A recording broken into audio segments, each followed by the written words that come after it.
აჭარის საარქივო სამმართველოში 1 ოქტომბრის არჩევნების შემდეგ 7 ადამიანი სამსახურიდან გათავისუფლდა. უმოკლეს ვადაში კი კონკურსის გარეშე ახალი კადრები მიიღეს.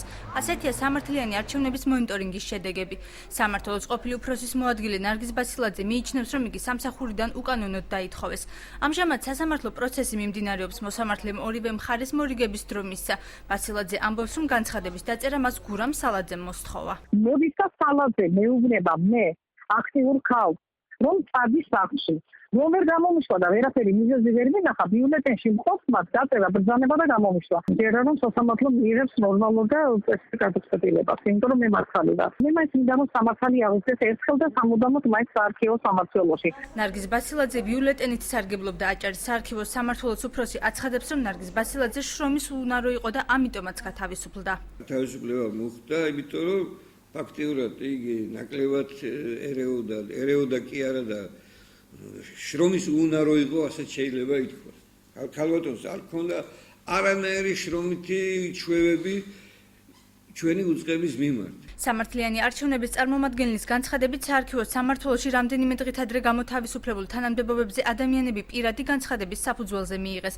მადონა ბერიძის თქმით, ამ მოქალაქეთა განცხადებებში მითითებული იყო ზუსტად ის პოზიცია, რომელიც ვაკანტური გახდა. აქ მოხდა 7 თანამშრომლის განთავისუფლება, განთავისუფლებული არის საარქივო სამმართველოს ხელმძღვანელი და მათი მოადგილეები. ხაზგასასმელია ის, რომ საარქივო სამმართველოში თანამშრომლების აყვანა განხორციელდა პირადი განცხადების საფუძველზე და გასაკვირი არის ის გარემოება, რომ პირად განცხადებაში მითითებული არის კონკრეტულად ის პოზიციები, რომელიც ან იმავე დღეს გათავისუფლდა, ან წინა დღით და შესაბამისად ადამიანები პირადი განცხადების საფუძველზე ითხოვენ იმ კონკრეტულ პოზიციებზე აყვანას. ამ ფაქტს არ უარყოფს საარქივო სამმართველოს უფროსი გურამ სალაძის თქმით, მას კანონი არ დაურღვევია, იმით რომ თანამშრომლები კონკურენტულ ვაკანსიებზე პირადი განცხადებების საფუძველზე აიყვანა. მივიდე როგორ არ მივიდე, მივუთითებდი რომ დაწერე განცხადება, მე ამაში ვერანაირ დანაშაულს ვერ ხედავ. მე თვითონ მივუთითე რომ მაქვს ეს ადგილი და ჭირდები აქ. უნდა ჩატარდეს მონიტორინგი მარტო ჩვენი დონის ხელისუფლების ნაწილზე კი არა, ჩატარდეს უნდა მთლიანად ზედაეშელონებაში, მაგრამ ეს უნდა ხდებოდეს